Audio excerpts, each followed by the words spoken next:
Mahinang kinakanta ni Satya ang paboritong love song habang maiging pinupunasan ang kitchen counter. Isa siya sa mga katulong ng pamilyang De La Merced, kilala sa isa sa mga pinakamayamang pamilya sa buong bayan. 18 years old pa lamang siya nang pumasok siya bilang katulong sa mag-asawang De La Merced. Ngunit 3 taon ang makalipas, ipinadala siya sa mansyon ng bunsong anak na lalaki ng kanyang amo na si Levi, kilalang chicks magnet at playboy. Guwapo ito, matikas ang pangangatawan at matangkad, ngunit suplado at sarkastiko. Excuse me, nakaharang ka sa daan. Ano ba? Gulat na napasinghap si Satya nang itulak siya ng amo. Ipokrito! Bulong niya sa sarili. Palaban siya ngunit kailangan niyang magtimpi dahil kahit gaano man kasama ang ugali ni Levi, amo pa rin niya ito. Ang taba mo buong pasilyo, kayang harangan ng katawan mo. Ngumuso ang babae. Sanay na siya sa mga pangungutya ng iba. Ang sama mo, sir. Usal niya habang si Levi ay nagtitimpla na ngayon ng kape sa counter. I'm just telling the truth. Masanay ka na dahil hindi nagtitimpi itong bunganga ko. Kung anong nakikita ng mga mata mo, yun ang sinasabi ko. Wala akong pakialam kung ma-offend ka man, umasaktan. Hinigop nito ang kape. Seryoso ang muka, halatang cold at suplado. Ngunit ganoon pa man, napakagwapo pa rin nito at napakatikas ng katawan. Noted, sir. Yumuko si Satya at ipinagpatuloy na ang ginagawa. Umangat ng tingin si Levi mula sa kanyang mag. Tumaas ang sangkilay nito nang mapansing walang effect sa kanya ang mga masasakit na salitang binitawan. You're tough, aren't you? Hindi naman, sir. Sanay lang talaga akong kutsain ng iba. Mataba ka na ba simula pagkabata? Talagang mataba na ako simula pagkabata. Pero hindi naman ako ganito kalaki noon. Mas tumaba ako paggatungtong ko sa edad ko na 18. Oh, kaya pala. Tinitigan siya ni Levi mula ulo hanggang paa. Sinisiyasat ang buong figura ni Satya. Wala ka bang planong magpapayat? Kontento ka na bang mataba ka sa buong buhay mo? Kumibit balikat si Satya. Pinunasan ang pawis gamit ang panyo. Ayokong magpapayat. Okay na ako sa ganitong katawan at saka wala naman akong sakit. Well, ikaw bahala. Kung gusto mong maging baboy habang buhay, wala na akong pakidon. Anito at padabog na nilagay sa sink ang hawak na mag. Gusto mo ba ng breakfast? No, diet ako ngayon. Hindi ka rin naman nag-dinner kagabi ah. Masama kaya yung nagpapalipas ng gutom? Mas masama if tumaba ako katulad mo. Pag nangyari yun, hindi na ako magugustuhan ng mga babae. Umirap si Satya. Kahit kailan, puros babae na lang ang nasa utak ng amo. Sus, palibhasa, playboy ka kasi, kaya takot kang pumangit. Can't help it. Guwapo ako, mayaman at maganda ang katawan. Natural lang na habulin ako ng mga babae. Kumuha ito ng isang mansanas sa basket. Yan lang yung breakfast mo, sir? Oo. Busog na ako sa isang mansanas lang. Ay. Umiling-iling si Satya at kinuha na ang basahan upang ipagpatuloy ang paglilinis. Maya-maya, bumukas ang sliding door ng kusina at iniluwa noon ang kasalukuyang girlfriend ni Levi na si Alice Mondragon, ang anak ng mayor.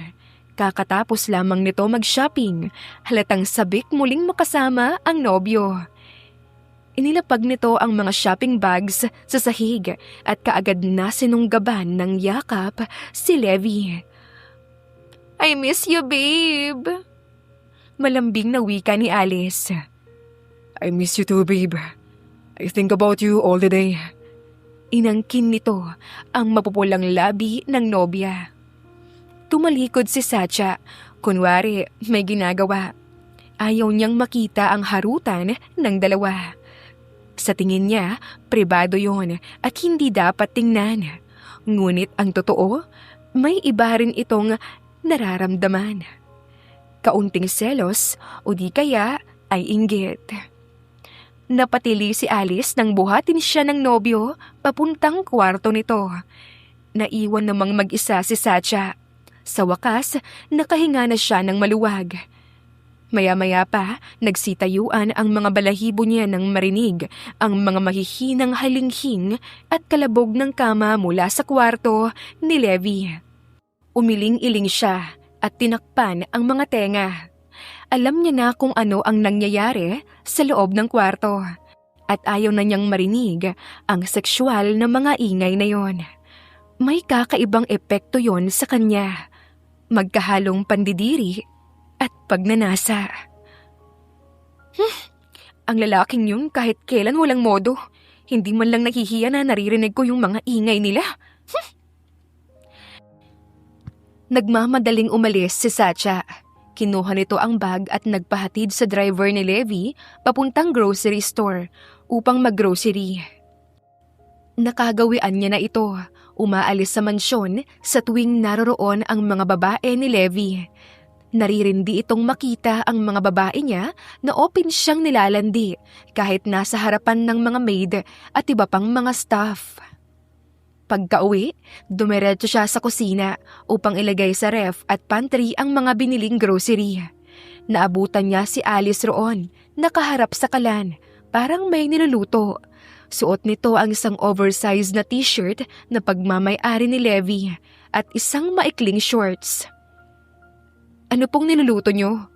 Tanong niya sa kamarahang nilagay sa counter ang mga dala. Humarap si Alice, magulo ang buhok at masungit ang ekspresyon. Ma'am, ang itawag mo sa akin. Huwag mo kong igaya kay Levi na hinahayaan kang hindi siya tawaging sir minsan. Para kayong mag-best friend o di kaya magkapatid kung magbiruan. Hindi naman po mahalaga yung formal endearment sa kanya, ma'am. Nasabi niya na sa akin yon. So what? Wala na akong pakiron. Ang sa akin lang, ang dapat matuto kang lumugar. Matabang katulong ka lang rito. Umirap si Alice at kinuha ang sandok upang haluin ang niluluto. Bumuntong hininga si Satya, parang gustong hilain ang buhok ng babae. Spoiled at masungit, halatang anak mayaman. 1 buwan pa lamang itong girlfriend ng amo niya at alam niyang hindi ito magtatagal. Mabilis itong magsawa sa mga babae. Hindi rin makontento sa isa. Palaging may third party. Satya, Isang baritonong boses ang umeko sa loob ng dining room. Lumingon si Satya. Nakita niya ang among si Levi, nakasandal sa doorframe, walang suot na pang-itaas. saan ka galing? Nag-grocery lang ako. Bakit hindi ka nagpaalam sa akin? Busy ho kasi kayo. Baka may istorbo lang kita. Kahit na. Sana nag-text ka man lang para alam ko kung nasaan ka. Pasensya na. Sa susunod, magpapaalam na ako. Tumango si Levi. Nilapitan si Alice. Niyakap ito mula sa likuran. Levi, ano ba?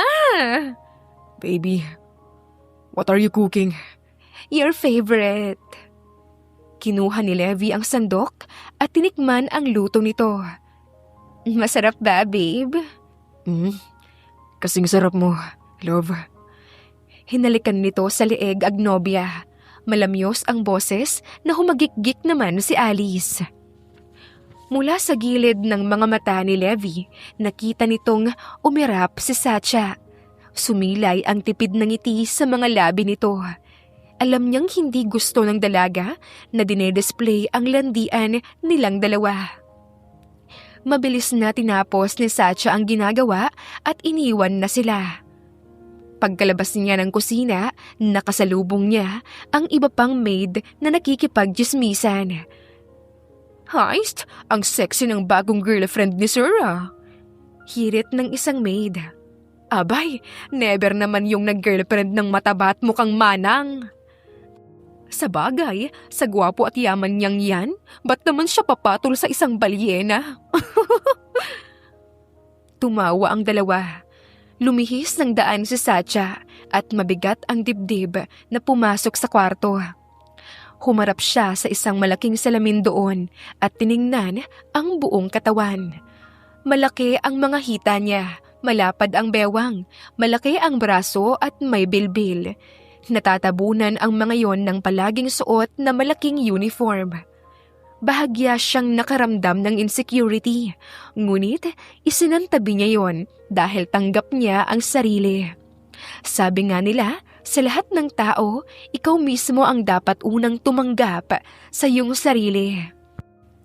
Isang hapon, madilim ang kalangitan, mukhang babagsak ang isang malakas na ulan. Tapos na ang mga gawain ni Satya. Napagpasyahan niyang tumambay sa hardin, hawak ang luma at nagahang na cellphone. Kainis na buhay to! Pagmamaktol niya, pinipigilan lamang ang sarili na itapon ng cellphone. Bibilang ako ng 10. Pag ikaw hindi pa mapindot, talagang itatapon na kita sa bangin. Mas diniinan niya ang pagpindot. Halos mag-crack na nga ang screen. Ayaw talaga, pues itatapon kita. Wala kang kwenta. Itinaas niya ang kamay na hawak ang cellphone. Umakto na itong itatapon iyon, ngunit hindi niya tinuloy. Ay, oo nga pala. Ito lang pala yung nag-iisa kong cellphone. Wala na akong pambili ng bago mas mahirap pa nga ako kaysa sa daga. Naiinis niyang ibinulsa ang cellphone nang biglang may humalakhak sa kanyang likuran. Lumingon siya. Nakita niya ang natatawang muka ng among si Levi. Kawawang Satya. Opo sir, isa ho talaga akong kaawa-awang nilalang. Mataba na nga, wala pang pera. Umirap si Levi. Pinag-cruise ang mga matitipunong braso. Ba't wala kang pera?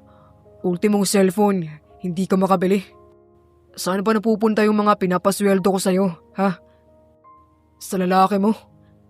Anong lalaki ka dyan? Hindi naman ako ganoon kadesperada para gumastos ng pera sa lalaki, no? Sinungaling.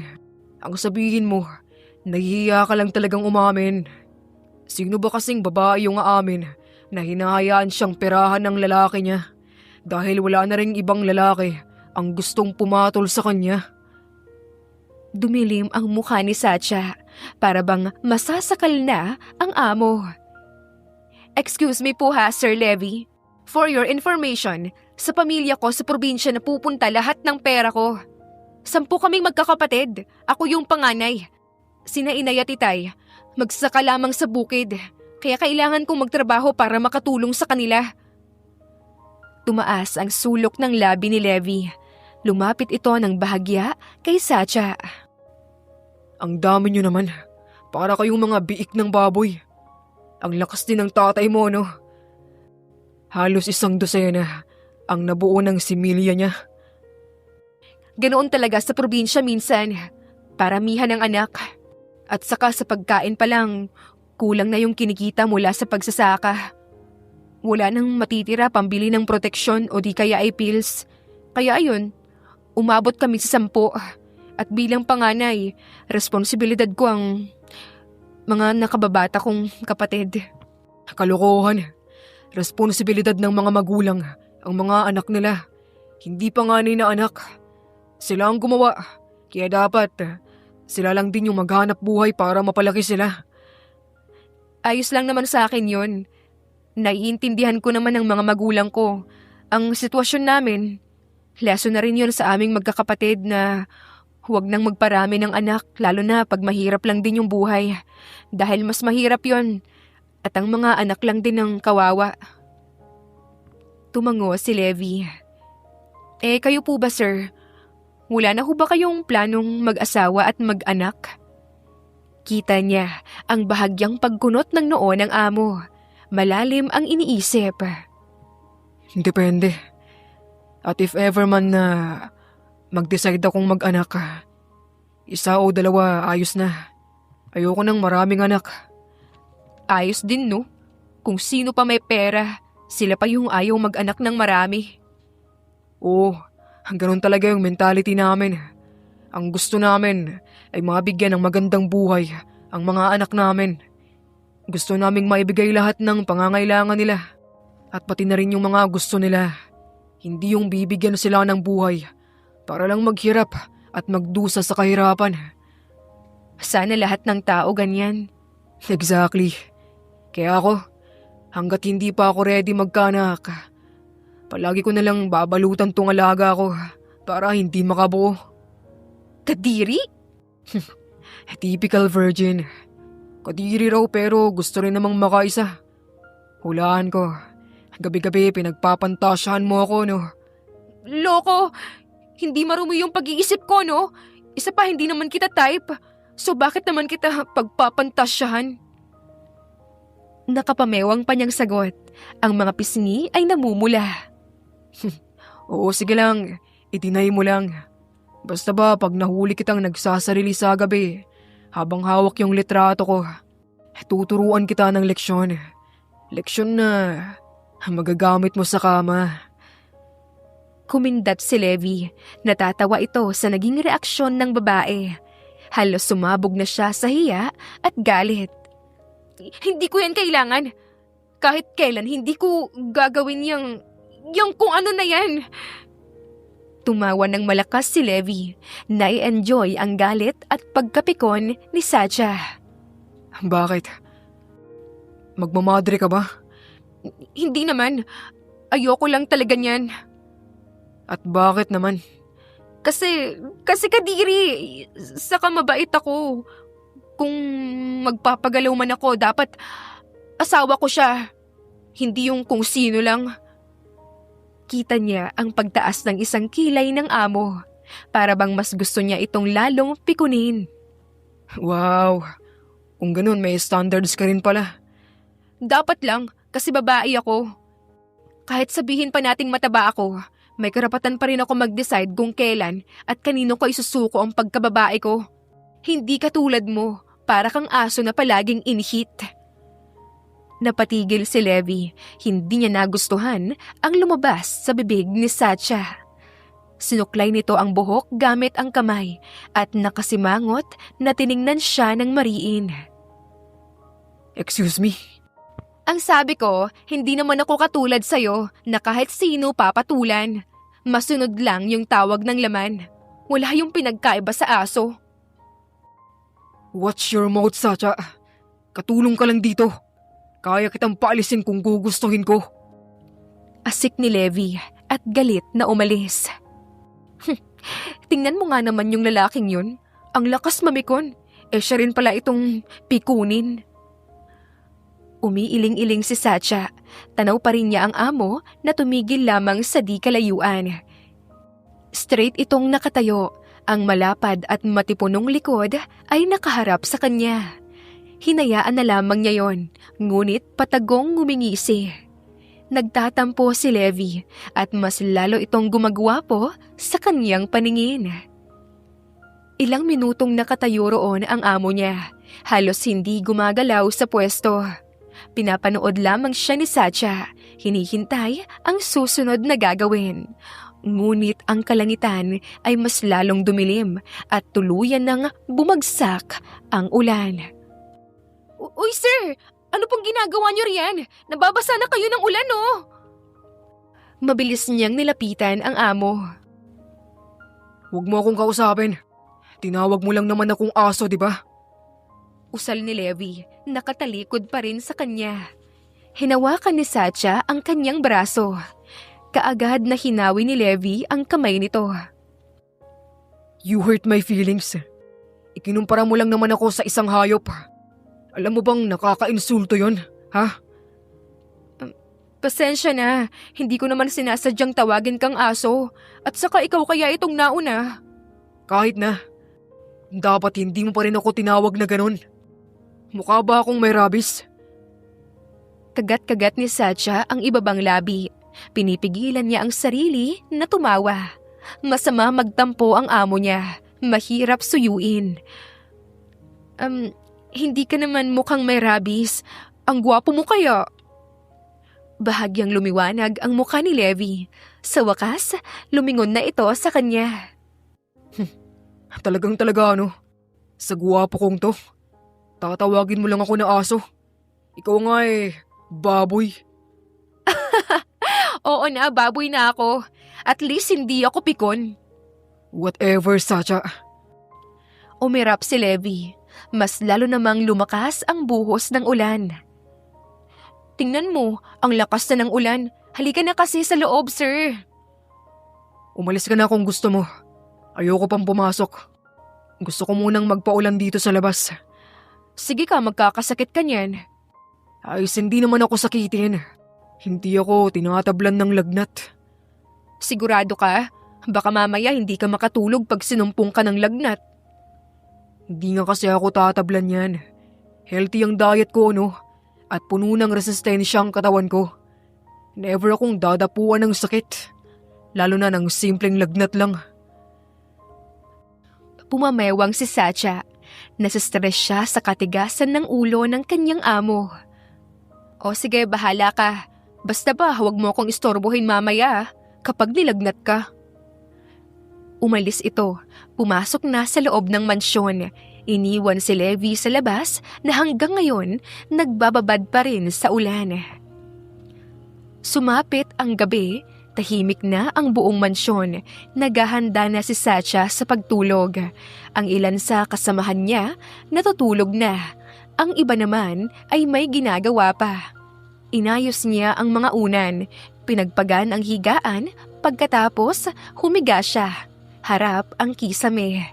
Ikinalat ang kumot sa katawan. Pero bago pa man niya maipikit ang mga mata, nagmamadaling pumasok sa silid ang isang staff at kaagad na tinawag ang kanyang pangalan. Satya, gising ka pa ba? Hinahanap ka ni Sir. Naiiritang umupo si Satya. Paidlip na sana siya kung hindi lang siya tinawag ng staff. Bakit daw po niya ako hinahanap? May iuutos ba siya? Ay, inaapoy ng lagnat si Sir. Ikaw yung gusto niyang mag-alaga sa kanya. Ayaw niyang magpahawak sa ibang kasambahay. Oh, sige po, Manang. Pupuntahan ko na lang po siya. Dali-dali niyang pinuntahan ang kwarto ng amo.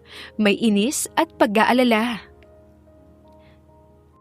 Sir, pagkarating niya, naabutan niyang nakahiga si Levi sa kama. Nangihina at maputla. Inilapat niya ang kamay sa noo nito. Mainit yun. May lagnat ka. Alagaan mo ako, Satya. Masama ang pakiramdam ko. Pabulong na saad ni Levi. Bumuntong hininga siya. Gusto niyang pagalitan ng amo dahil sa katigasan nito ng ulo. Ngunit minabuti na lamang niyang manahimik at piniling alagaan na lang ang amo nang hindi nagrereklamo dahil trabaho niya pa rin iyon. Nag-dinner ka na ba? Hindi pa nga. Gusto mo ba ng kaldo? Para man lang mainitan yung tiyan mo at makainom ka na ng gamot. Yes, please. Tumango si Satya at iniwan muna si Levi. Tumungo ito sa kusina at saka nagluto ng kaldo. Pagkatapos, naglagay ito sa isang mangkok. Kumuha ng gamot at tubig. Inilagay niya ang mga yon sa food tray at agad nang bumalik sa silid ng kanyang amo. Umupo si Levi nang dumating siya. Sapo ang masakit na ulo. O heto, kumain na po kayo, sir. Marahan niyang inilapag ang dalang food tray sa side table ng kama. Thanks. Kinuha ni Levi ang mangkok at nagsimulang kumain. Halatang nasarapan si Levi. Naubos nito ang isang mangkok ng iniluto ng dalaga. Pagkatapos niyang kumain, pinainom na siya ng gamot ni Satya at nilapatan ng basang panyo ang noo. Ayan, mamaya epekto na yung gamot. Matulog ka na. Tawagin mo na lang ako kapag may kailangan ka. Aniya at tumalikod na upang umalis.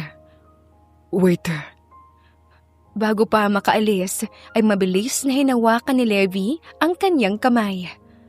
Bakit sir? May kailangan ka pa ba? salamat. At sorry na rin dahil hindi ako nakinig sa'yo. Kanina na huwag magpaulan. Ayos lang.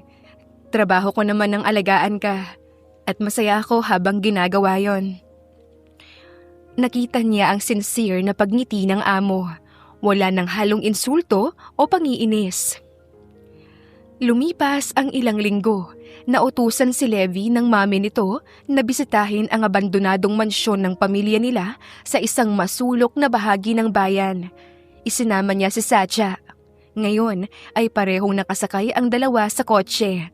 Si Levi ang nagmamaneho. Si Satya naman ay nasa backseat. Tahimik na nakadungaw sa bintana habang ang amo ay nakikinig ng musika. Masulok ang daan na tinatahak nila ngayon. Maraming mga puno at walang ibang sasakyan ang dumadaan bukod sa kanila. Matapos ang kalahating oras, bigla na lang prineno ni Levi ang kotse. Nagulat si Satya at muntik pang masubsob. What the hell? Naflatan yata tayo. Magkakasunod na napamura si Levi. Lumabas ito ng kotse at tiningnan ang mga gulong. Na-flat nga ang dalawa sa mga ito. Kaagad naman siyang sinundan ni Satya. Paano na yan? Wala pa namang talyer dito. Hindi sumagot si Levi. Inis na kinuha nito ang cellphone mula sa bulsa. Shit! Wala ring signal. Ikaw ba? Naku, wala ring signal yung phone ko. Malutong na napamura si Levi. Minasahe ang noo at stress at nag-aalala. Inilibot niya ang paningin. Walang ibang matatanaw bukod sa mga naglalakihang kahoy at masukal na kagubatan. Aist, we're stuck here. Bukas pa susunod sa atin ang kuya ko. Kaya baka bukas pa tayo makaalis rito. Puwera na lang kung may dumaang ibang sasakyan na pwede nating hingan ng tulong. Wala naman yatang ibang sasakyan na dumaraan dito. Kanina sa biyahe natin ni isa, wala tayong nakasabay. Is great. Just great. Wala tayong ibang pagpipilian kundi ang magpalipas ng gabi rito at hintayin dumaan bukas si kuya. So paano na tayo niyan? Maggagabi na. Saan tayo matutulog? Saan pa ba? Malamang sa kotse. Alangan naman dito sa lupa tayo matulog o di kaya sa kakahuyan. Baka naman hindi ako kasya ron. Maliit lang kaya yung seat. Baka hindi pa ako makahinga sa sobrang sikip. Umirap si Levi, huminga ng malalim at minasahe ang gilid ng noo. Humarap ito sa babae. Ang mga mata ay halatang stress at iritable. Problema mo na yan. Pagkasyahin mo yung sarili mo o di kaya dito ka na lang sa labas matulog. Baka ako pang mahirapang huminga sa loob ng kotse dahil sa sobrang laki mo. Masasakop mo lahat ng espasyo. Ang sama mo talaga sir kahit saan. Walang pinipiling lugar yung pangiinsulto mo sa akin. Nagsimulang maglakad papalayo si Satya. Pikon siya kay Levi. At saan mo naman balak pumunta ngayon, ha? Mabilis siyang sinundan ng amo. Maghahanap ako ng pwedeng matutulugan. Yung malawak at saka komportable. Are you serious? Maghahanap ka ng matutulugan sa forest? Nahihibang ka na ba? O gusto mong magpalapa sa mga kanibal? Tumigil ito sa gitna ng masukal na daan. Kunot ang noo at nakapamewang. Hoy, walang kanibal dito. Ahas meron, pero hindi naman ako ganoon katangano para hindi mag-ingat at talasan ng mata sa dinaraanan. Mas binilisan ni Satya ang paglalakad. Bahagya na itong malayo ngayon. Wait! Don't leave me alone here! Hinabol siya ni Levi. Lumingon si Satya. Mula sa kanyang balikat, kita niyang mabilis ang pagtakbo ni Levi upang maabutan siya. Nang maabutan siya nito, bahagya itong hiningal. O bakit? Takot ka bang mag-isa sa kotse? Of course not. Hindi ako takot. Bakit mo ako sinusundan? Ayoko lang na mapahamak ka. Sumilay ang tipid ng ngiti sa mga labi ng babae. Kaagad itong kinumpronta. Sinungaling. Never ka namang naging concern sa akin. Umirap si Levi. Istrikto ang muka na umiling. Ako pa rin ang amo. Kung may mangyaring masama sa'yo habang nasa gubat ka, ako pa ang sisisihin ng magulang mo. Sus, kunwari ka pa. O siya, sige, sumama ka sa akin. Maghahanap tayo ng pwedeng paglipasan ng gabi. Ipinagpatuloy na nga niya ang paglalakad. Bigla namang tumigil si Levi at muling nagsalita. Pero kapag may mangyaring masama sa atin, ikaw ang sisisihin ko. Dahil ayaw mong pumirmi sa kotse. Huwag kang mag-alala, sir. Alam ko ang ginagawa ko. Kalmado lamang ang mga hakbang ni Satya. Sinusundan ang makipot na daan papasok sa gubat. Tahimik namang nakabuntot sa kanya ang amo. Ramdam ni Satya ang mga titig ni Levi mula sa kanyang batok. Binabantayan ang bawat galaw niya. Pagkatapos ng kalahating oras na paglalakad, tumigil siya nang may makita. Ayun o, may kubo doon! Itinuro niya ang isang maliit na kubo sa hindi kalayuan. Baka naman may nakatira dyan. Mukha namang walang tao. Tara, tingnan natin. Hinila niya na ang amo papuntang kubo na yari sa kawayan at plywood. Tao po! Kinatok niya ang maliit na pinto ng kubo. Sumilip naman si Levi sa loob. Wala itong ibang makita bukod sa sahig na kawayan at dingding na yari sa pinagtagpi-tagping plywood. Wala ngang tao. Tara na. Binuksan ni Levi ang pintuan, lumakad papasok. Sumunod naman si Satya. Nang makapasok, umupo ito sa sahig katabi ang amo. Ayos, ang ganda rito. Maaliwalas at saka malaki yung espasyo. Masarap rin matulog sa sahig. Malamig at komportable. Sa wakas, nakahinga na ng maayos ang dalawa. Parehong pagod na sumandal sa dingding. Wala bang surot dito? Sensitive tong balat ko. Isang kagat lang ng insekto. Magkakarashes na ako. Wala naman yatang surot dito. At saka may dala akong ointment, no? Kapag nangati yung balat mo, pahiran mo lang neto, tapos mawawala na yung kate. Good. Hinubad ni Levi ang suot na sapatos at medyas. Gusto mo bang kumain? Bakit? May dala ka bang makakain? May dala akong sandwich at banana bread. Nagtaas naman ng isang kilay si Levi. Palagi kang may dalang pagkain? Oo, palagi akong may dalang pagkain kahit saan. Kapag stress ako, dinadaan ko na lang sa pagkain. No wonder ang taba mo. Ginagawa mo palang stress reliever ang pagkain. Puna ni Levi. Kinagat niya ang sandwich at ngumuya ng marahan. Tinitigan ni Satya ang hawak na banana bread. May naalala sa nakaraan. Sa totoo lang, ang pagkain ang nagsalba sa akin. Noong mga panahong lugmok ako sa depresyon. Napatigil sa pagngunguya si Levi. Umangat ito ng seryosong tingin sa kanya. Depression? Depressed ka dati? Oo. Kahit na hindi ako na-diagnose ng doktor, alam kong may depression ako. 17 pa lang ako noon. Puno ng buhay at pangarap.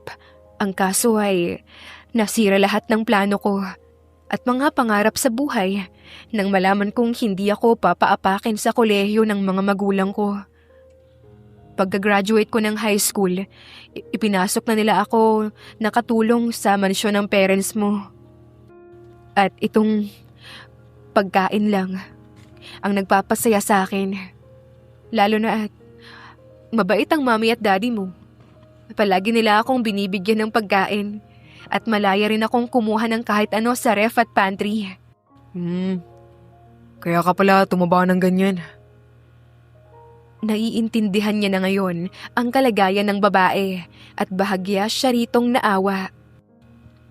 Matapos ang isang oras na katahimikan, ngayon pareho na silang nakahiga sa sahig upang matulog.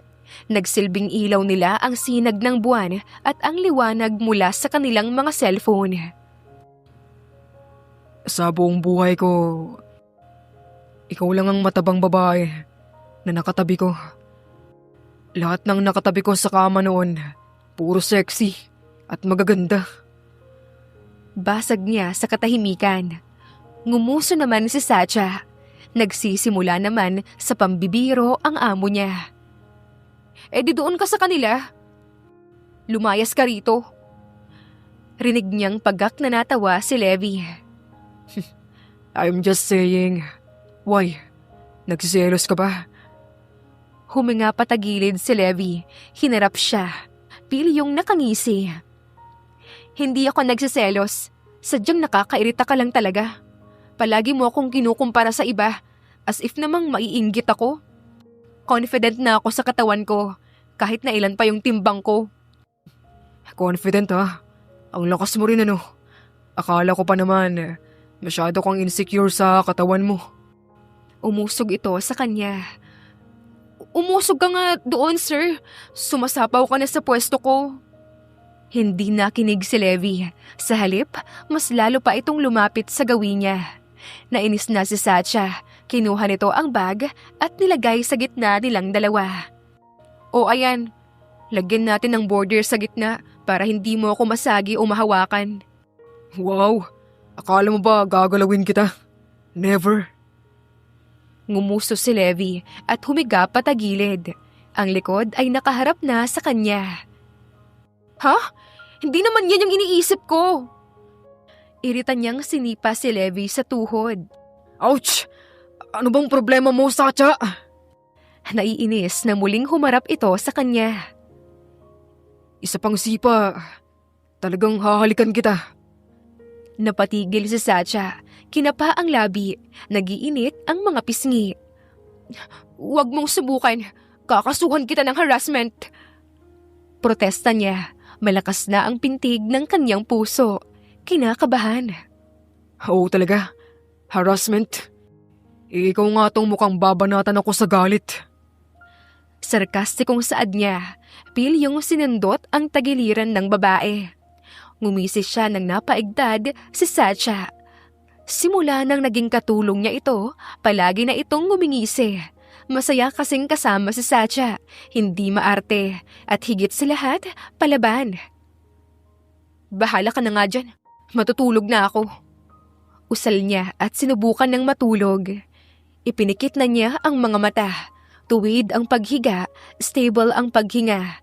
Payapa ang ekspresyon ngunit may kaunting kaba dahil katabi nito ang amo sa unang pagkakataon. Ano ba, Levi?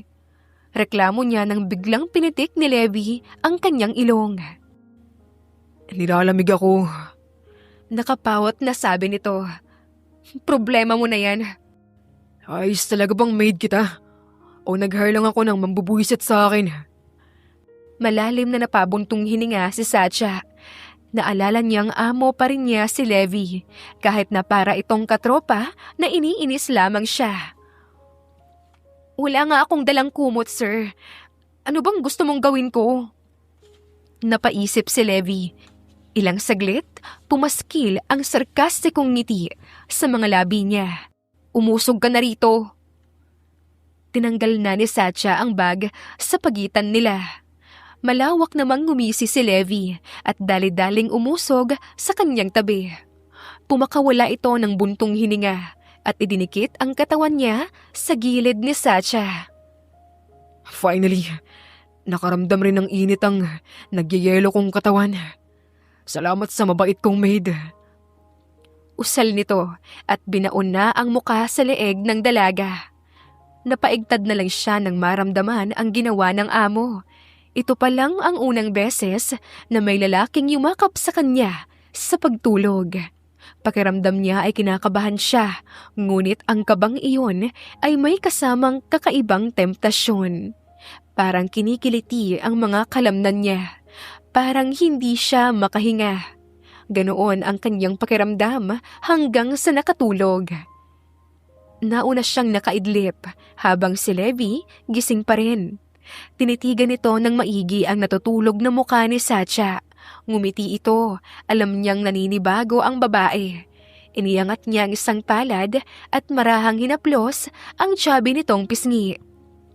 Ngumiti si Levi, ang dibdib niya ay puno ng iba't ibang pakiramdam. Habang tumatagal, mas nagiging malapit ito kay Satya. Bilib ito sa kanya, kayang makipagsabayan sa paiba-ibang mood at mga kalokohan.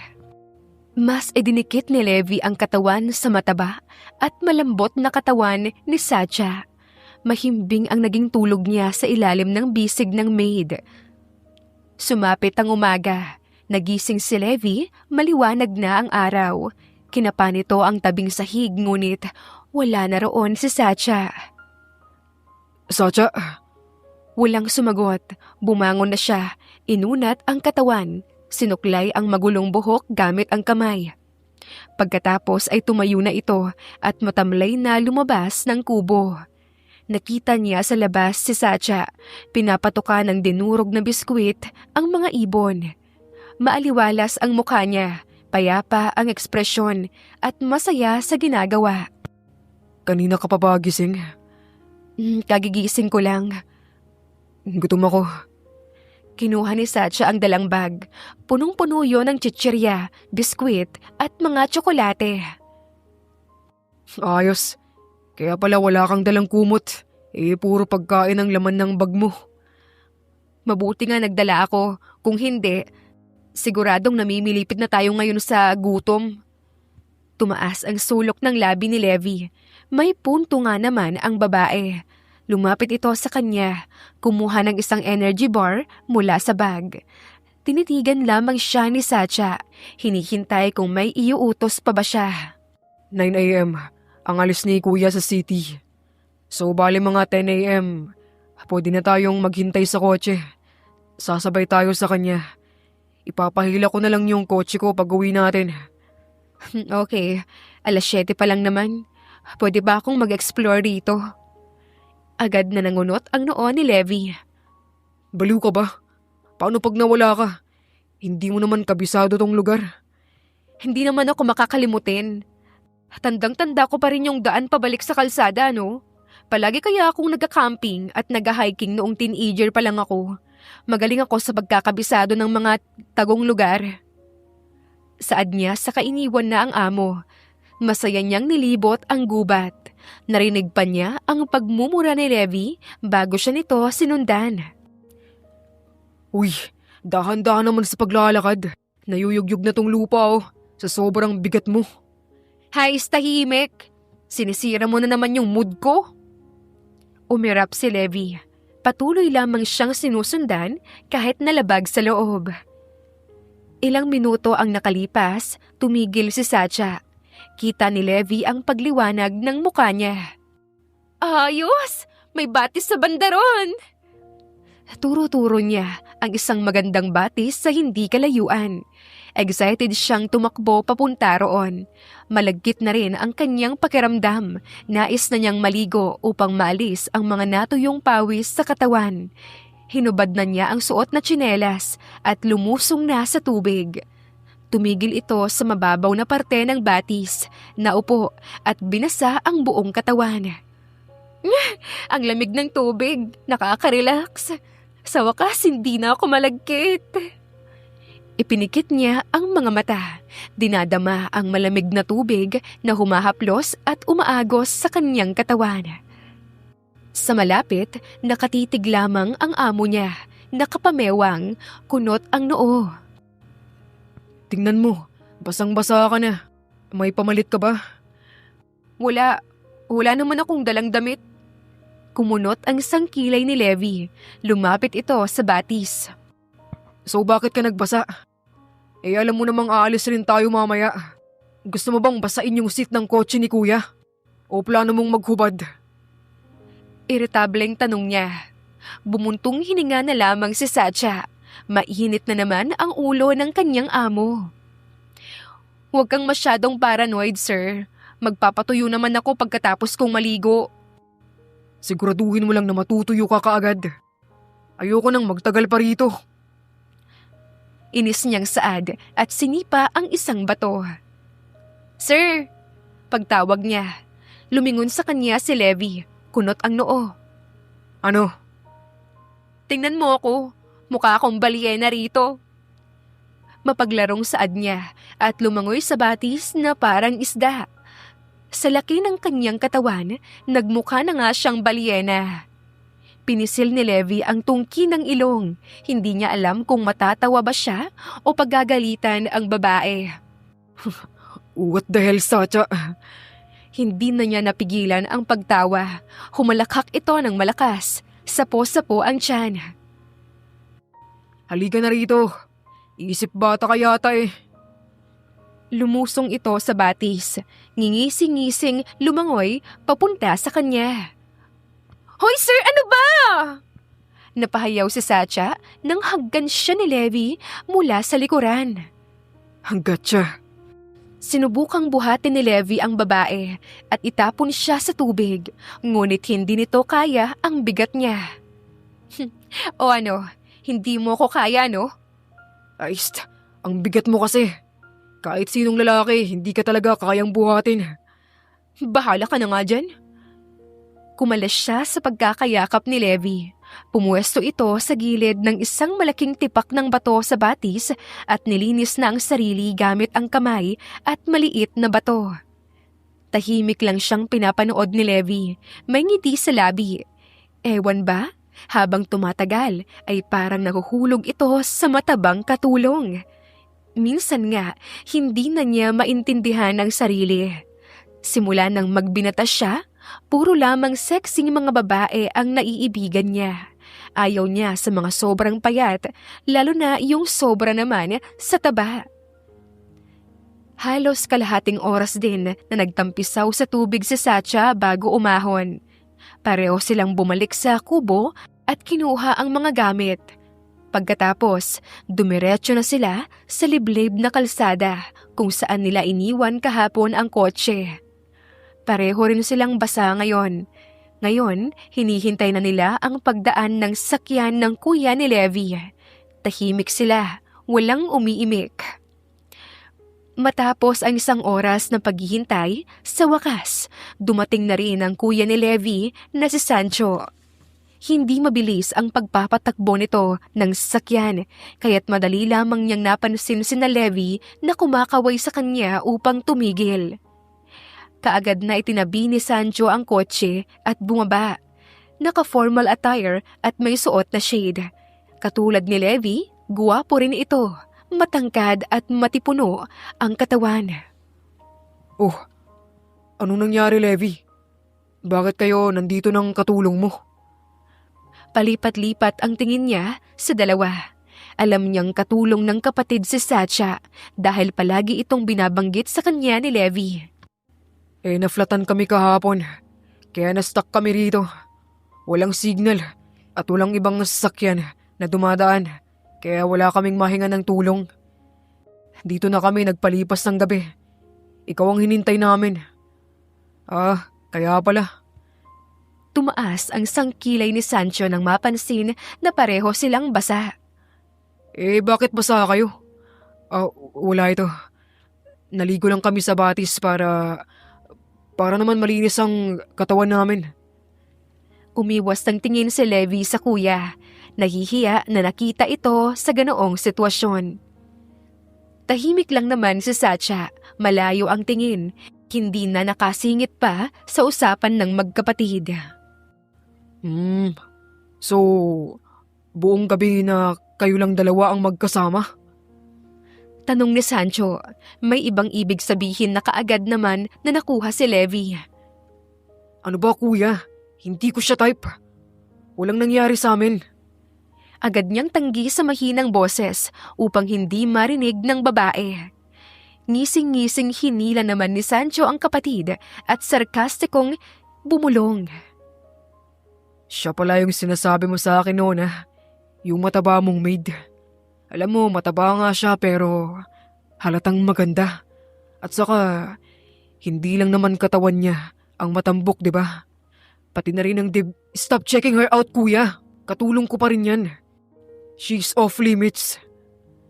Pambabara niya. Ayaw na ayaw niyang bastusin ng kahit sino si Sacha. Fine. Got it, Levi. Itinaas ni Sancho ang mga kamay para sumurrender. You know what?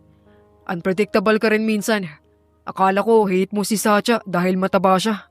Pero ngayon, overprotective ka na sa kanya.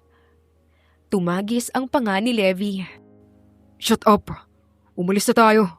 Kanina pa kami naghihintay sa'yo. Aniya at mabilis nang pumasok sa passenger seat. Umiling-iling naman si Sancho at pumasok na rin sa driver's seat. Mag-isa namang inukupan ni Sacha ang backseat. Let's go. Utos ni Levi at nagsimula na rin si Sancho na paandarin ang kotse. Tahimik ang naging biyahe, walang gustong umimik. Hanggang sa narating nila ang pakay na abandonadong mansyon ng mga De La Merced. Tahimik pa rin sila. Parang may isang nabubuong tensyon. Tensyong humahaplos sa puso ni Sacha at ng amo. Lumipas ang mga araw, katulad ng dati, ganoon pa rin ang kanilang naging buhay. Walang pagbabago, katulong pa rin ni Levi si Sacha, ngunit ngayon parang may nag-iba. Parang may isang bagay sa pagitan nila na ayaw aminin. Babe, please don't end things between us. Ilang buwan mo pa lang ako naging girlfriend. Huwag mo naman akong hiwalayan kaagad. Pakiusap ni Alice. Mahigpit ang kapit sa braso ni Levi. Nasa mansyon siya ngayon upang bisitahin sana si Levi. Ngunit break up agad ang bungad nito sa kanya. You know me, Alice. I'm a playboy. Mabilis ako magsawa sa isang babae. Plus, they are just my toy. Hindi naman talaga kita minahal, katulad ng mga naging girlfriend ko noon. Malamig na saad ni Levi. Mahina niyang tinulak palayo si Alice. Ang sama mo! Ginamit at pinagsawaan mo lang ang katawan ko! Umiiyak na si Alice. Durog na durog ang kanyang puso. That's right. Kaya umalis ka na rito. Tapos na tayo. Walang emosyong pinal na saad ni Levi. Halos kalad ka rin niya napalabas ang babae. Kawawa naman ang mga babae sa'yo, Levi. Katawan lang yung habol mo sa amin. I hope wala ni isang babae ang magmahal sa'yo. Hindi mo deserve mahalin. Saad niya at umiiyak nang umalis. Bumuntong hininga si Levi at naupo sa couch. Hindi siya guilty o nakakaramdam ng awa kay Alice. Stress lamang siya sa ginawang iskandalo nito. Sacha. Agad na lumapit ang dalaga sa amo. Po? Coffee. Tumango ito at mabilis na pinindot ang coffee maker. Ibinagtimpla ng black coffee si Levi at agad na iniabot ito sa kanya. Here's your coffee, sir. Thanks. Humigop ito ng kape at walang emosyon na nakatingin lamang sa screen. Nga pala, next week, may event na gaganapin dito sa mansyon. Kaya maghanda ka ng susuotin mo. Wear something formal. Ano pong event? My 27th birthday party. Tumango si Sacha. Ilang taon lamang ang tanda ni Levi sa kanya. Sige po, maghahanda ako ng susuotin. And Sacha, Po?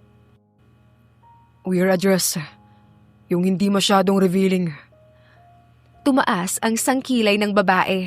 Hindi niya alam kung nagiging protective ba sa kanya ang amo o ayaw lang nitong makita ng mga guest kung gaano siya kataba. Noted po. Tumango si Levi at sumenyas na umalis na. Tumalikod si Sacha at agad nang naglakad paalis.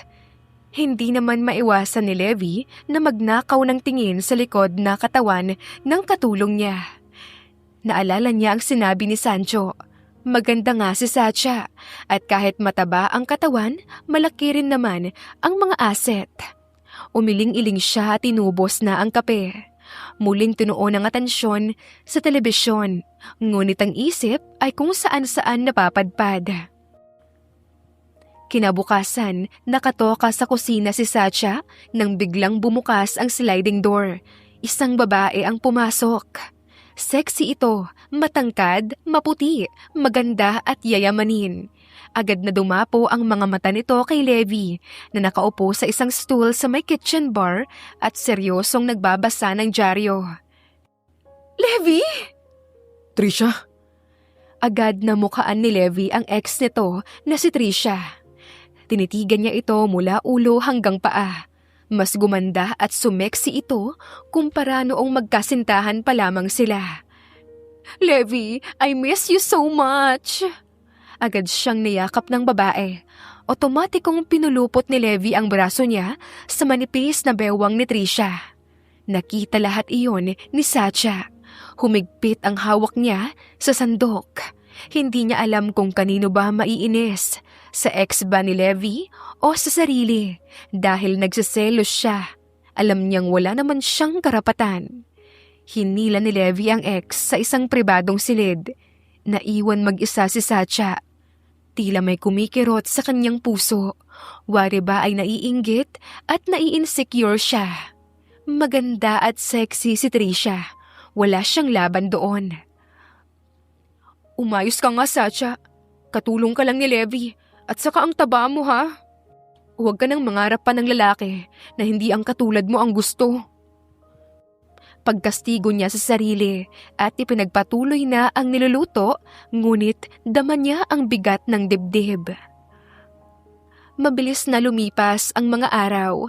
Ngayon, kaarawan na nga ni Levi. Abala ang lahat ng mga staff at maids sa mansyon. Nag-hire din sila ng mga private chef at catering service. Si Satya ay nakatoka sa pag-arrange ng mga souvenirs at tokens, kasama ang iba pang mga maids. Umuwi rin ang parents ni Levi na galing pang Canada, maging ang mga kapatid niya na galing namang Hong Kong at Norway. Buong araw na wala sa mansyon si Levi. Malamang ay nasa salon ito o di kaya ay nasa hotel. Naghahanda para sa party ng kaarawan niya ngayong gabi. Satya? Pagtawag ni Sancho, maaga pa lang, nasa mansyon na ito ni Levi. Po? Si Levi? Umalis po, sir. Mamayang gabi pa raw yun uuwi, bago magsimula ang party. Ngumisi si Sancho, mukhang may pinaplano. Ayos. Makahanda namin ng mabuti ang surprise namin sa kanya habang wala siya. Nagbulong-bulungan ang ibang mga maids na nasa silid.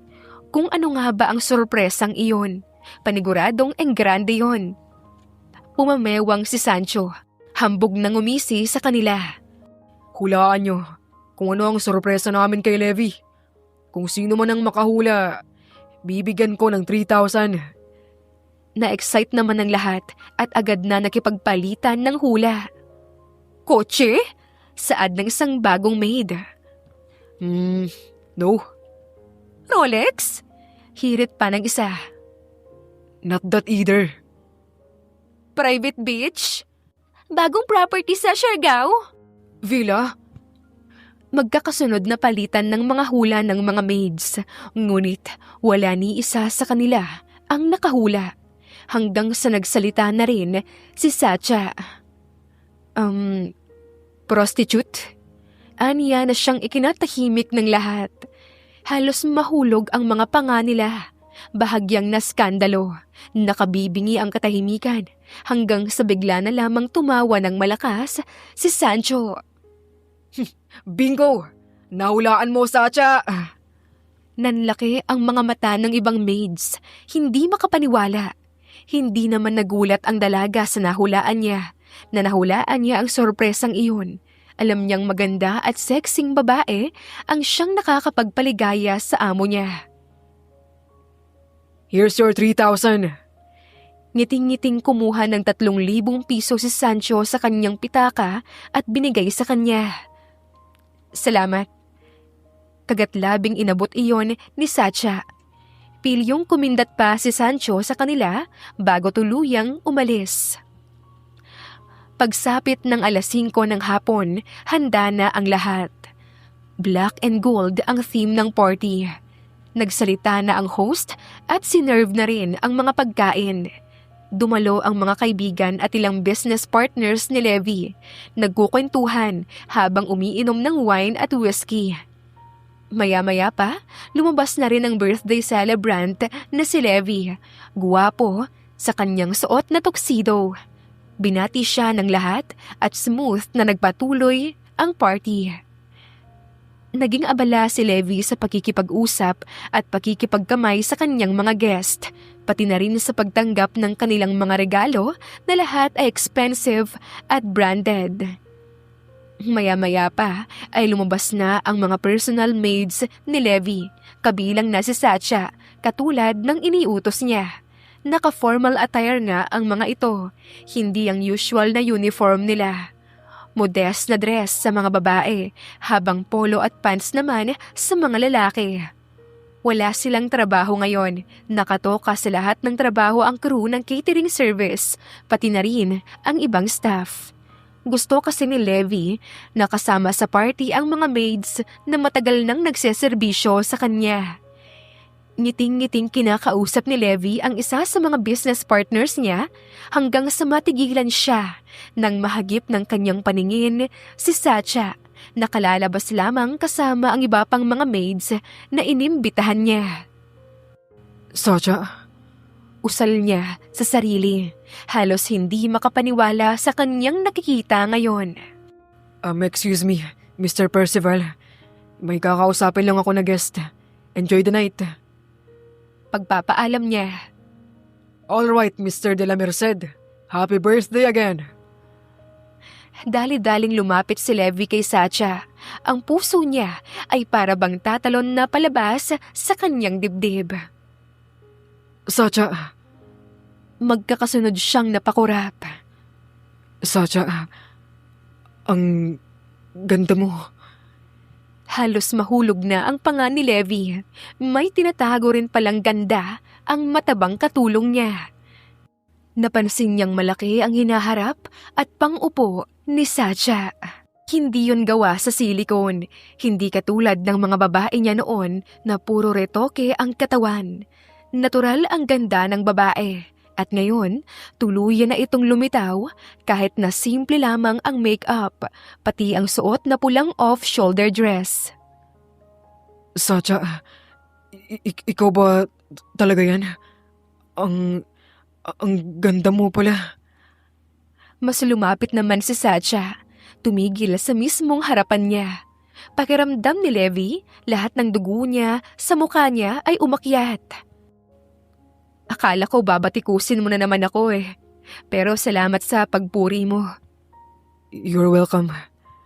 Ani Levi, para itong na-hypnotize sa ganda ni Sacha. Tinawag ni Levi ang isang waiter at inutusang bigyan ng wine si Sacha. Ngunit tumanggi ito. Hindi ako umiinom. Tumango si Levi at binalik sa waiter ang baso ng wine.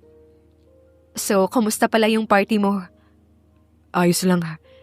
Nag-enjoy din naman ako. Ang mga mata mo? Huh? Ang sabi ko, sa mukha mo ako tingnan, hindi sa katawan ko lang.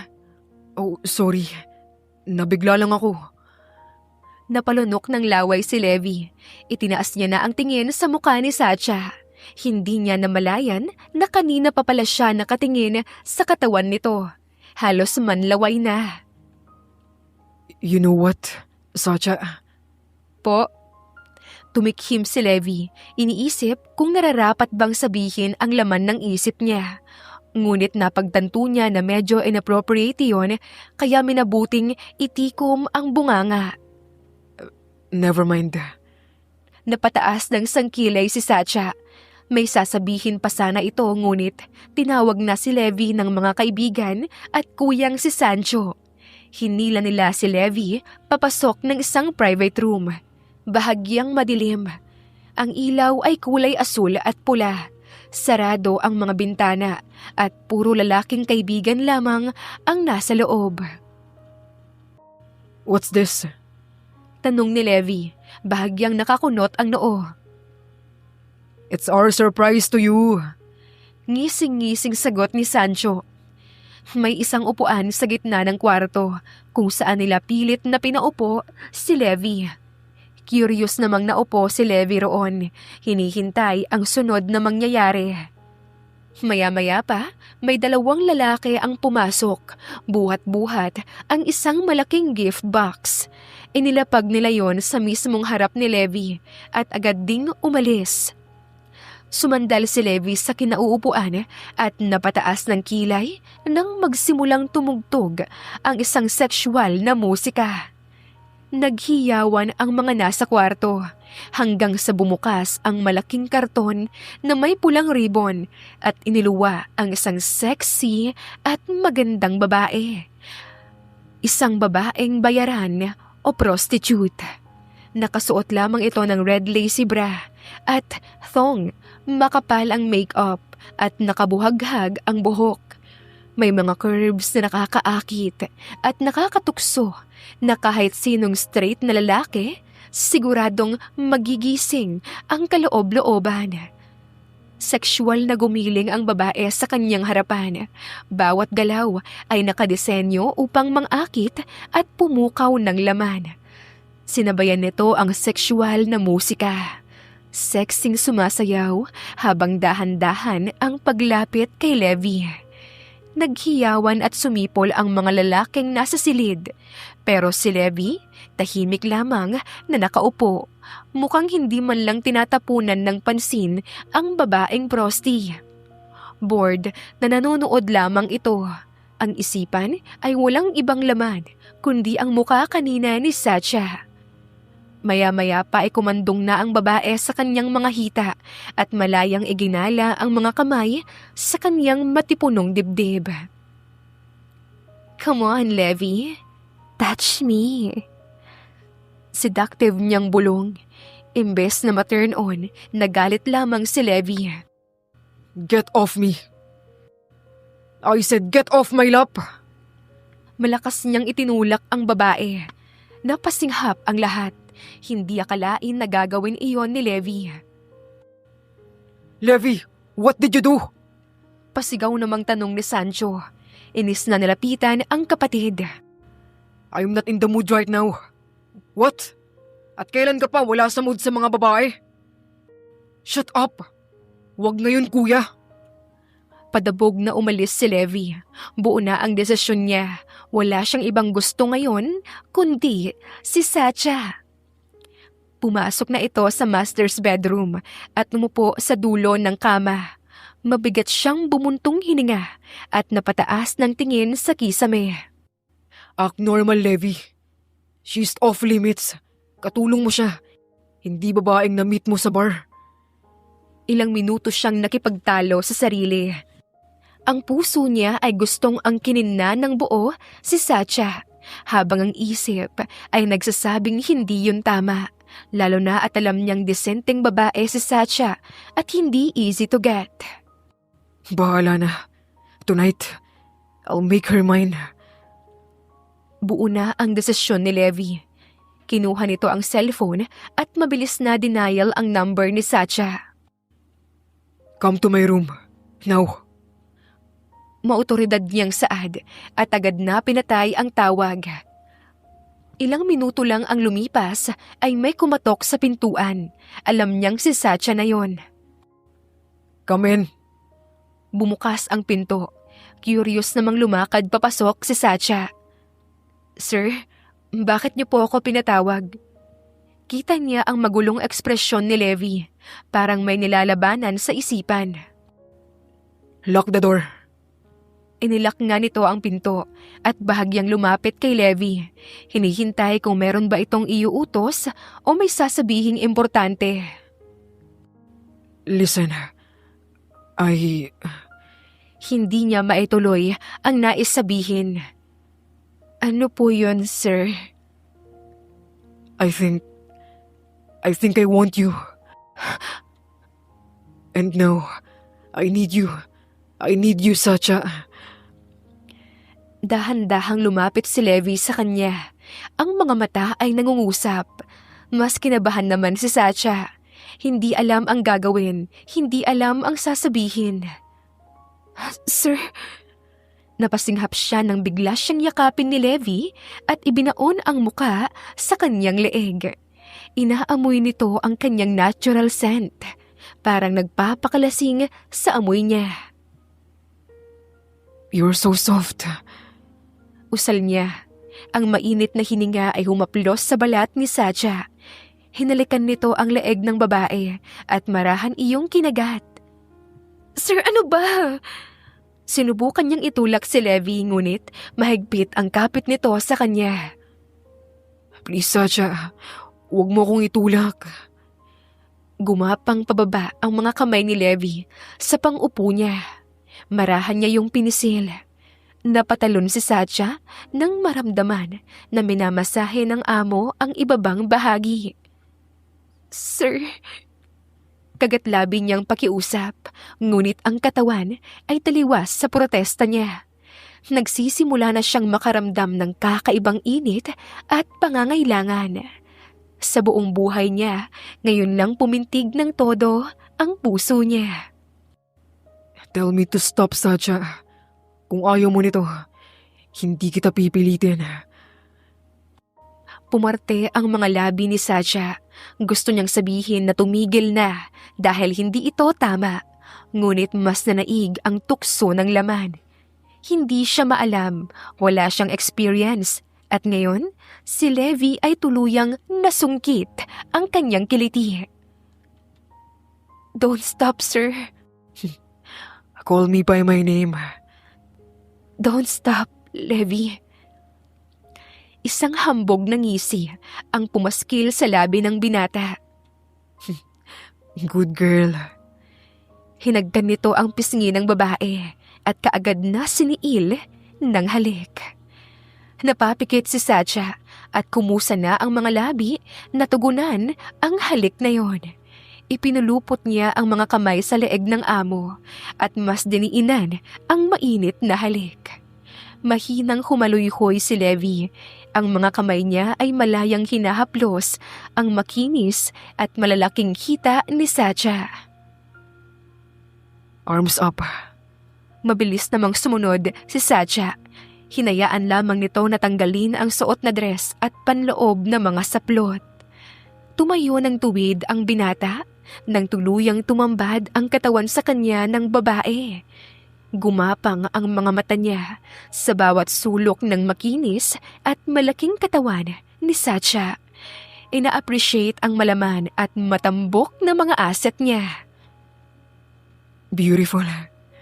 Muli niya itong hinalikan at ibinuka ang mga naglalakihang hita gamit ang tuhod. Tumayo siya sa gitna at nagsimula ng tanggalin ang sariling saplot. Nakatingin lamang sa kanya si Sacha, mariing kinakagat ang ibabang labi. First time ko po ito. Natigilan si Levi nang marinig yon. Really? Ngumiti naman ng malawak si Levi at hinawi ang kanyang buhok. Then, can I be your first? You ready? Yes, Levi. Angkinin mo ko. Ngumisi si Levi.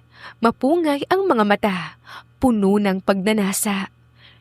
Marahan niyang inihiga si Sacha sa kama at mabilis na gumapang sa ibabaw nito. Don't worry, Sacha. I'll be gentle. Bulong niya at muling inangkin ang labi ng babae. Ang mga kamay ay gumagapang sa bawat curves nito hanggang sa tumigil ang kamay niya sa gitna ng mga hita ni Sacha at mahina yung pinisil. Mariing kinagat ni Sacha ang ibabang labi upang hindi gumawa ng ingay. Sa buong buhay niya, ngayon lang niya naramdaman ang kakaibang kiliti at sarap. Bahagyang kinagat ni Levi ang leeg ni Sacha at hinubad na rin ang suot na boxer. Tuluyang lumitaw ang kanyang alaga sa harapan ni Satya. Mahaba, malaki at sabik na sabik. Nanlaki ang mga mata ng babae, napalunok at malaki kasi yun. Sobrang laki. Ang laki niyan, Debbie. Hindi ko yan kaya. Shh! It will fit in. Just close your eyes, baby. Kinakabahang ipinikit ni Satya ang mga mata, habang si Levi ay unti-unti nang pinapasok ang kanyang malaki at mahabang alaga. Napasinghap si Satya nang maramdaman ang unti-unting pagpasok ni Levi sa kanyang pagkababae. Wala pa sa kalahati iyon, ngunit pakiramdam niya mapupunit na siya sa kalahati. Breathe, baby. Almost there. Dahan-dahan lamang si Levi. Ayaw niyang masaktan si Satya. First time niya ito, kaya siguradong makakaramdam siya ng sakit, lalo na kapag hindi siya marahan. There you go. Parehong humaluloy sina Levi nang tuluyan ng bumaon ang buong pagkalalaki niya sa pagkababae ni Satya. So tight. Napapikit ang mga mata ni Levi, marahan at maingat ang bawat ulos. Ramdam niya kung gaano kasikip si Satya at mas lalo lamang siyang na-turn on roon. Mabagal ang mga ulos nito noong una, ngunit hindi na niya nakontrol ang sarili hanggang sa bumilis na ang kanyang mga ulos. Napapikit sa headboard si Satya at hindi na napigilan pa ang sarili na gumawa ng ingay kahit gaano pa niya diinan ang pagkagat sa labi. Nakailang posisyon din sila, sa kama, sa couch, sa desk at maging sa bathroom. Ilang oras na nagpakalunod sila sa isa't isa hanggang sa maubos na ang lakas. Ngayon ay pareho na silang nakahilata sa kama. Puno ng pawis at mga marka ang katawan nilang dalawa. Habol ang hininga, pagod ngunit satisfied at parehong nakaraos. That was amazing. Hinihingal na saad ni Levi. Patagilid na humiga upang makita ang muka ni Satya. Ayos ka lang? May too rough? Tanong niya nang mapansing kanina pa tahimik si Satya. Ayos lang ako. Hinawi niya ang buhok ng babae. May ngiti sa mga labi. You did great, baby. Hinalikan niya ito sa noo. Mabigat na ang mga talukap ng mata hanggang sa nakatulog na ito ng may ngiti at masaya. Ngunit si Satya hindi makatulog ng maayos. Parang guilty, parang nagsisisi at maraming tanong sa sarili. Tama ba ang nangyari o nagmukha lamang siyang desperada at uhaw sa lalaki, gayong walang kahit na sino ang gumalaw sa kanya bukod kay Levi? Ilang oras ang nakalipas, lumabas na ang haring araw. Nang magising si Levi, agad niyang kinapa ang tabing kama, ngunit wala roon si Satya. Ilang ulit niyang tinawag ang pangalan nito ngunit walang sumasagot. Tumayo na lamang siya at naligo, nilinis ang sarili, maging ang ebidensya ng encounter nilang dalawa kagabi. Nagbihis ito ng komportableng t-shirt at pantalon, sinuklay ang buhok at saka bumaba na ng living room. Naabutan nito ang ibang maid na abala sa paglilinis. Where is Satya? Tanong niya sa maid na may edad na. Ay nako sir, umalis na po, dala yung mga gamit. Ang sabi magre-resign na raw ho siya. Agad na pumait ang ekspresyon ni Levi sa narinig. What? Bakit hindi nagsabi sa akin yun? Ewan ko po, nagmamadali ng umalis. May emergency daw. Napamura si Levi at dali-daling kinuha ang susi ng kotse sa counter at isinuot na ang sapatos. Meron ba siyang sinabi sa inyo kung saan siya pupunta, Manang? Uuwi raw siya sa probinsya. Malamang ay pupunta na siya ngayon sa terminal ng bus. Kaagad na tumungo ng garahe si Levi at sumakay na sa kotse. Mabilis niyang pinaandar ang sasakyan hanggang sa marating ang terminal ng bus. Kaagad siyang bumaba ng sasakyan at hinanap si Satya sa mataong terminal. Abala ang paligid, ang iba ay paunahan sa pagsakay. Magulo at maingay, ngunit isa lamang ang pakay at gusto ni Levi. Iyon ay ang maabutan si Satya bago pa man ito tuluyang makaalis. Nilibot nito ang buong terminal hanggang sa nakita niya ang anyo ni Satya na ngayon papaakyat na ng bus, bitbit ang isang malaking bag. Satya! Patakbo itong lumapit sa kanya at agad na hinawakan ang braso at hinila sa tabing gilid. Kailangan ko nang umalis. Bitawan mo ako, Levi. Satya, wait! Mag-usap tayo, please! Alam kong hanggang one night stand lang tayo. Tinikman mo lang naman ako katulad ng mga babae mo noon. Gawain mo yan eh. At saka huwag kang mag-alala. Kakatapos lang ng menstruation ko kaya imposibleng may mabuo tayo. Usal ni Satya, napilit na umiiwas ng tingin kay Levi. Lumapit naman si Levi. Ang mga mata ay nakikiusap. Marahan niyang hinawakan ang braso ni Satya at iniharap sa kanya. Don't think like that. Sa tingin mo ba kinuha ko lang yung virginity mo? Dahil trip ko lang. Newsflash, Satya. Oo, babaero ako. Pero never pa ako nakipagsiping sa babaeng virgin. Ikaw lang ang ginalaw kong virgin. Dahil iba yung pakay ko sa'yo. Hindi lamang yun. Panandali ang sarap. So ganon? Hindi lamang yun one night stand? Gusto mo pa akong araw-arawin hanggang sa magsawa ka? No, please listen to me. Let me explain. Kinuha ni Levi ang kamay ni Satya. Hinawakan ng mahigpit. Takot na tuluyang umalis ang babae. Satya, I love you. Believe it or not, pero mahal kita. Anya, ang mga mata at ang tindig ay para bang nagpapahiwatig na pawang totoo ang mga sinasabi niya. Hinawakan niya ang pisngi ni Satya, diretsyong nakatitig sa mga mata. Sa buong buhay ko, sa'yo ko lang naramdaman kung paano magmahal ng totoo. Kung paano magmahal bilang isang tunay na lalaki. Hindi yung manggagamit. Mariing kinuha ni Satya ang kamay ni Levi na nasa kanyang pisngi. Ang puso ay matigas pa rin at dumedepensa. Ayaw masaktan at magpaloko. Sa loob ng 4 na taong pagtatrabaho ko sa'yo bilang katulong, nakilala na kita ng lubusan. Nasaksihan ko ng paulit-ulit ang pambababae mo kahit na may girlfriend ka. At kung paano mo sila gamitin at pagsawaan. Ayokong matulad sa kanila, Levi. Gusto ko, ako lang yung gusto. Ang gusto ko sa lalaki yung hindi ako iiwan at sasaktan. Ang tanga at napakarupok ko. Basta-basta ko nalang sinuko yung pagkabirihen ko sa'yo kagabi. Palibhasa kasi atat ako at nagpatalo sa tukso. Pero hanggang doon na lang yun. Ayoko mas lalo pang magpauto at magpakatanga, Levi. You taught me how to love. Hindi lang ang panlabas na anyo, kundi nasa loob. Mahal kita. Masaya ako at pakiramdam ko. Buo ako sa tuwing kasama kita. Kinuha ni Levi ang palad ni Satya at marahan iyong idinampi sa kanyang dibdib. You're here. Ikaw lang ang ipinipintig nito. Pagsusumamo niya, ang mga luha ay nangingilid. Please, Satya. Give me a chance. Magbabago ako. Patutunayan ko sa'yo na karapat dapat ako na maging boyfriend mo.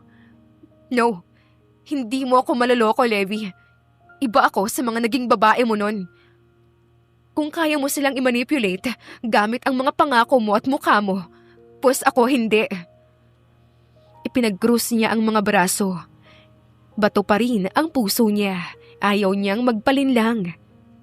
At saka, sa tabakong to, tingin mo ba maniniwala ako sa mga sinasabi mo na mahal mo ko? Sa babaero mong yan?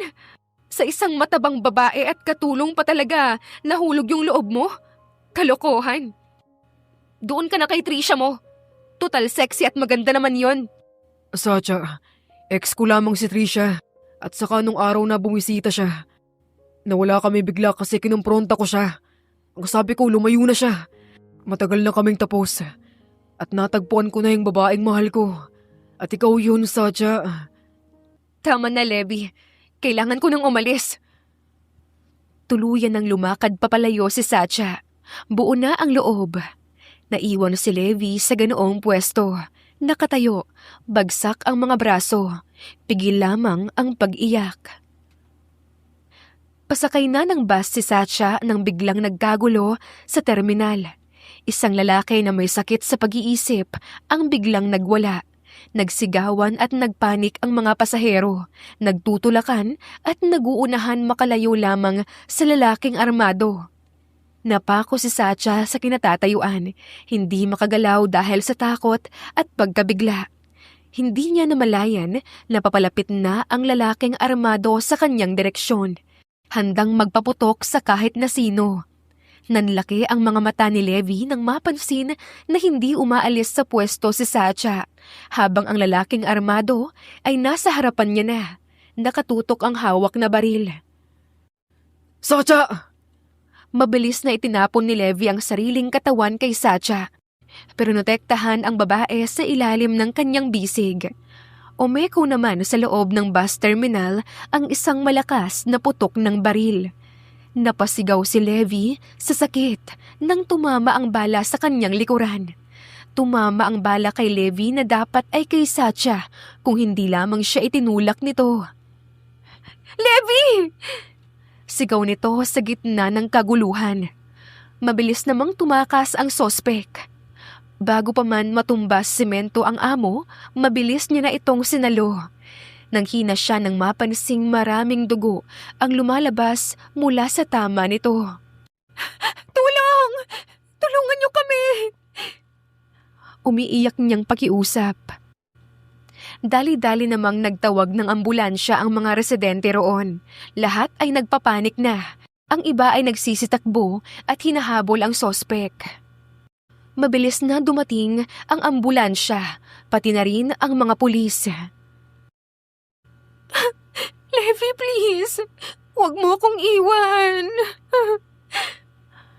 Umiiyak niyang pakiusap. Ngayon ay sakay na sila ng ambulansya. I love you, Satya. I love you too, Levi. Tuluyan nang nawalan ng malay si Levi. Hawak-hawak ni Satya ang kanyang kamay. Nagdadasal sa Diyos na sana mailigtas siya sa kapahamakan. Mabilis na nakarating sa ospital ang ambulansya. Isinakay na sa stretcher si Levi at itinulak patungong operating room. Sa mga sandaling iyon, si Satya ay kanina pa walang tigil sa pag-iyak. Sapo ang dibdib, hirap na sa paghinga. Nang dahil sa stress, trauma at pag-aalala, tuluyang nahimatay si Satya. Nasalo ito ng mga nurse at kaagad na tinatap. Nagising na lamang si Satya sa isang hospital bed. Levi! Mabilis siyang tumayo at nagmadali nang lumabas ng silid. Tumungo ito sa operating room kung saan sakto naman na lumabas ang doktor.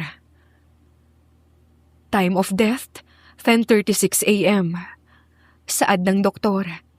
Agad na napahikbi si Satya.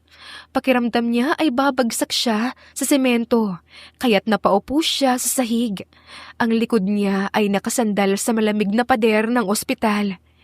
Ilang sandali ito na nasa ganoon lamang na posisyon bago tumayo upang tingnan ang labi ni Levi na inilabas mula sa operating room. Pero bago pa man siya makaalis, isang mainit na kamay ang humawak sa pulso niya. Satya, I'm here. Isang baritono at pamilyar na boses ang nagsalita. Nang lumingon si Satya, ay agad nanlaki ang mga mata niya. Hindi siya makapaniwala. Levi, buhay ka! Halos mapasigaw na saad niya.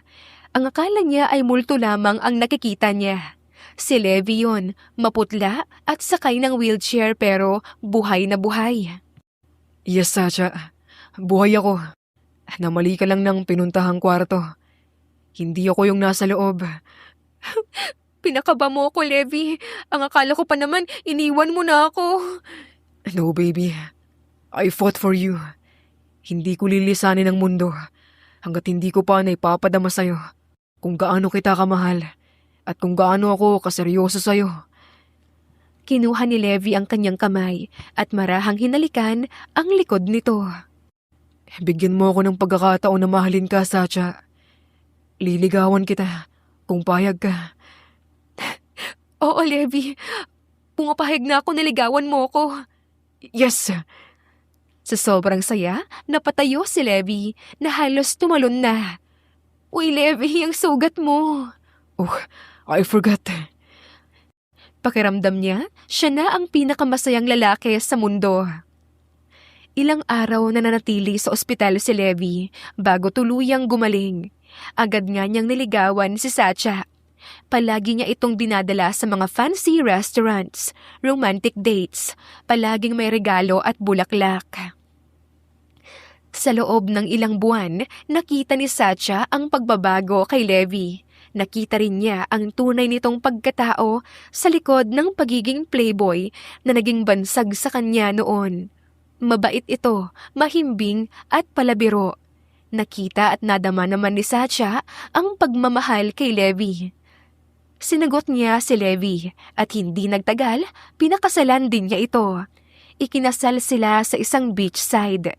Enggrande ang naging kasal, ngunit mas mayaman pa rin ang nabuo nilang pagmamahalan. Ang media at ang mga tao sa bayan ay nagkakagulo.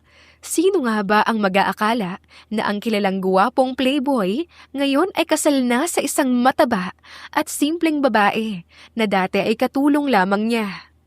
Ganun pa man, walang pakiroon sina Levi dahil mas mahalaga ay pinag-isa na nila ang kanilang mga puso sa bisa ng kasal. Sa Italy nag-honeymoon ang dalawa. Pagkatapos nun, agad din silang umuwi ng Pinas at tumira sa mansyon kung saan nila bubuin ang pamilya at mga pangarap ng magkasama. Isang araw habang abala sa pag-organize ng mga bulaklak si Satya, ay bigla siyang hinalikan ni Levi sa pisngi. Love, Yes, mahal. kain na tayo. I cook our favorite. Hindi ba kakatapos lang natin na mag-lunch? Gusto mo na ulit kumain? Gutom na ako eh. Baka tumaba ka na niyan, Levi Palagi ka na lang kumakain. So what I don't care kung tumaba ako. As long as you still find me attractive. Walang problema sa akin. I always find you attractive, mahal. Kahit na tumaba ka man o pumuti ang buhok mo, ikaw pa rin ang pinakagwapong lalaki para sa akin. Really? Oo naman. You know what? Mas better pag pareho tayong mataba. We're both matambok, soft, chunky. Perfect match tayo, mahal. Pareho tayong malambot, kaya kahit na rough ako sa kama, hindi tayo masasaktan masyado.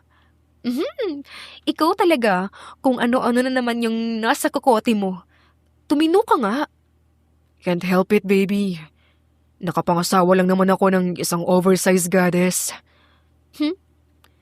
By the way, I have a gift for you. Iniabot niya ang isang paper bag. Ano to? Open it. Binuksan ni Satya ang paper bag at tumambad sa kanya ang isang oversized red lingerie. Suotin mo yan mamayang gabi.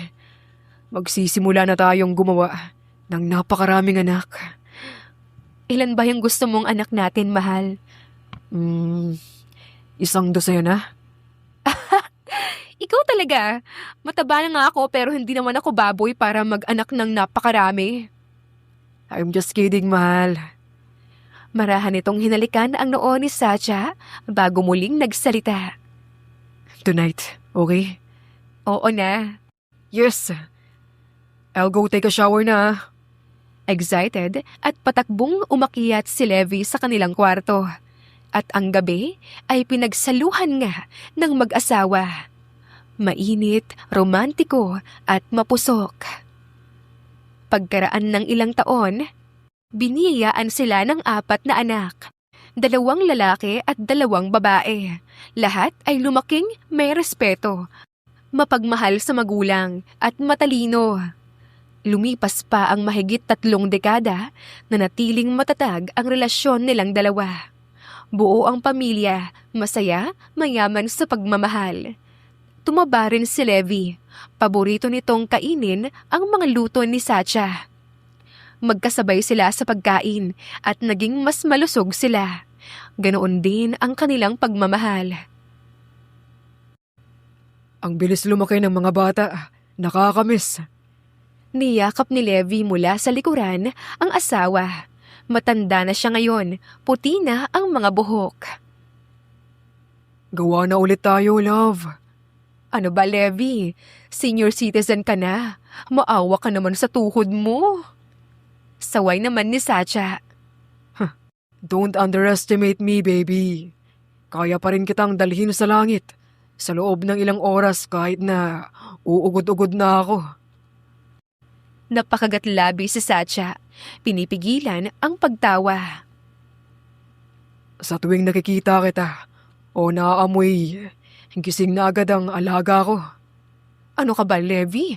Kahit ngayon manyakis ka pa rin. Sa'yo lang ako manyak, love.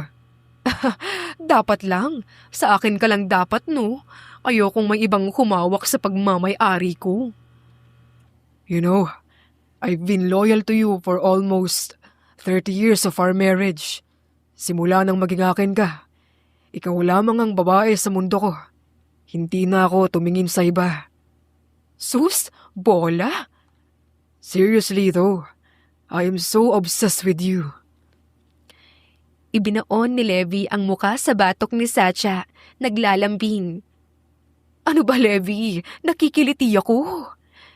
Ngumisi si Levi at hinalikan ang batok ni Sacha. Napatili si Sacha, nakikiliti sa bawat pagdampi ng halik ni Levi sa kanyang balat. Mas hinigpitan nito ang yakap sa babae upang hindi makatakas. You always smell so good, love. Ay, ano na naman ang gusto mo, ha? Kitang-kita niya ang pagngisi ni Levi mula sa kanyang batok. Alam niya na kung ano ang patutunguhan ng paglalambing ng asawa. Levi, ano ba? Ang tanda na natin para dyan. Mahina niyang hinampas ang braso ng asawa. No, baby. Malakas pa itong mga tuhod ko. Pwede ba tayong makadalawa? O di kaya ay 5 pa? Magpoprotesta pa sana si Sacha, ngunit binuhat na siya ni Levi papuntang kwarto. Ay, Levi, ano ba? Ibaba mo ako! Make me. Pangiinis ni Levi. Umirap si Sacha.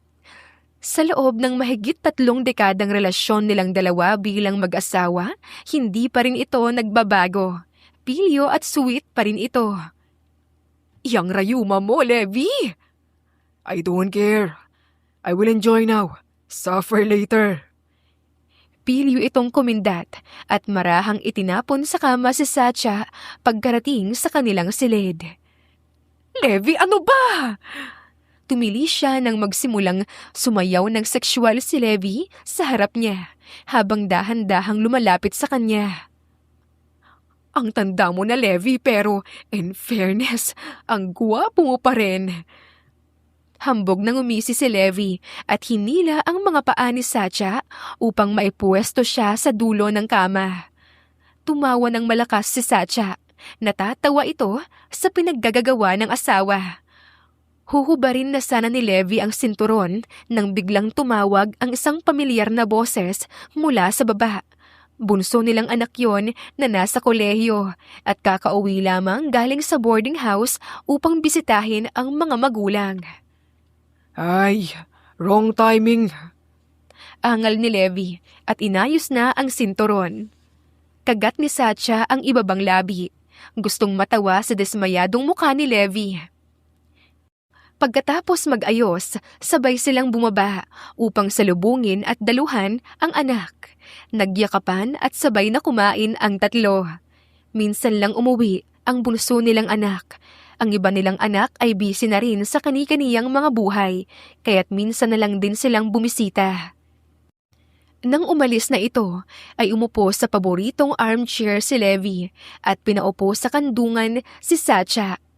Pinaglalaruan nito ang mga hibla ng kanyang buhok habang kinakanta ang love song nila sa malalim na boses. May bahid ng katandaan ngunit ang kilig at pagmamahal naroon pa rin. Parang bagong magkasintahan. I love you, Satya. I love you too, Levi. Ngumiti si Levi at hinagkan ang pisngi ng asawa. Siniil nito ng malalim na halik ang asawa. Tinugunan naman ni Satya ang halik nito at mas pinalalim pa. Ang bawat puso nila ay masaya, nag-uumapaw sa pagmamahal kahit na ilang dekada na silang kasal. Sa mga panahong ginugol nila sa isa't isa, hindi lamang ang katawan nila ang tumaba, kundi pati na rin ang pusong masagana at puno ng pagmamahal. Sabi nga nila, kung sino pa ang number 1 bully mo, minsan sila pa ang unang napafall sa'yo. Ang pag-ibig ay sadyang ang bulag, kaya't kahit ano pa ang hugis ng katawan at estado sa buhay, ang puso kapag nagmahal, wala itong tinitingnang batayan. Wakas!